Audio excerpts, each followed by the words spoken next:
Hello, good evening, namaste, and welcome to the Festival of Bharat. My name is Sharan Sethi. I'll be your host for tonight. We are with Rami Desai ji. She is a popular face on the channel and she runs her own show called Insight with Rami Desai. And today she joins us on a conversation about missionary activities in South India. Rami ji, it's an honor and a privilege to have you here. Namaste, how are you? Namaste, Sharan. It is such a pleasure to be here and being interviewed by you again. So thank you for inviting me, and I hope to do justice to this subject, which is extremely large in nature, but extremely, extremely important. Absolutely. It's a pleasure to have you here too. And on that note, let me ask you my first question. Let's deal with the basics, right? What is conversion? Let us address the definitional issue first. And how do you differentiate between propagation of religion, which is a constitutional freedom given to us, and conversions? So Sharan, I find there are two ways to look at this question. One is, of course, legally, and the other one, more importantly, is logically. To simply put the definition of religious conversion, it is a process that entails a change of religious affiliation, of a worldview, and an identity. It makes you see yourself in a way that erodes your history. But when the process is under discussion, the question of how, to whom, and when one propagates becomes really, really important. Now, legally, like you mentioned too, the Indian Constitution provides an endorsement to the freedom of religion in India.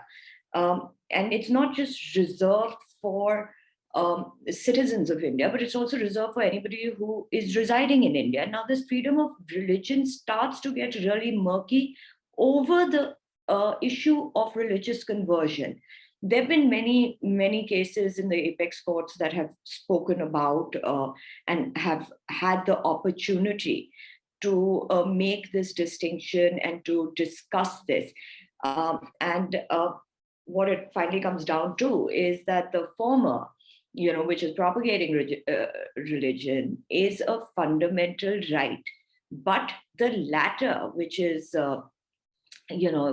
religious conversion, especially through fraudulent means, is illegal.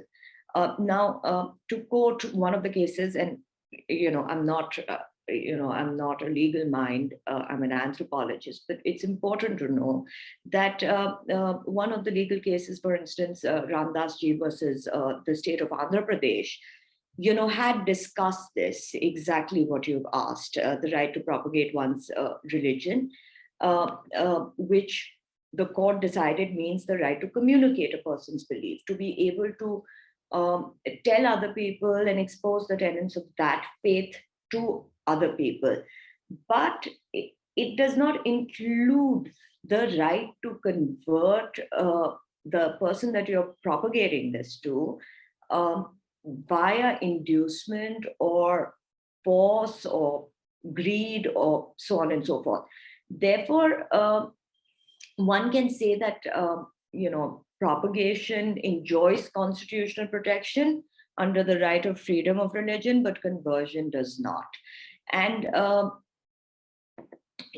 this is only one part of it. But I think the important distinction here has to be made simply by how we look at it logically. Logic should simply tell us, Sharan, that propagating by the nature of the act itself aims to and finally leads to religious conversion. And it leads to religious conversion becoming more and more aggressive and more and more assertive. And, this debate remains murky, and it creates opportunities for people to take advantage of it.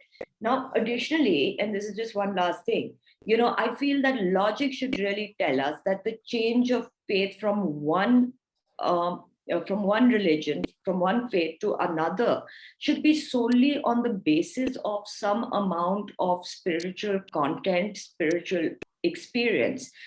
Those seeking to change their faith should have encountered a spiritual experience or a trigger for them to be prompted to do this, for them to be prompted to leave aside their former faith.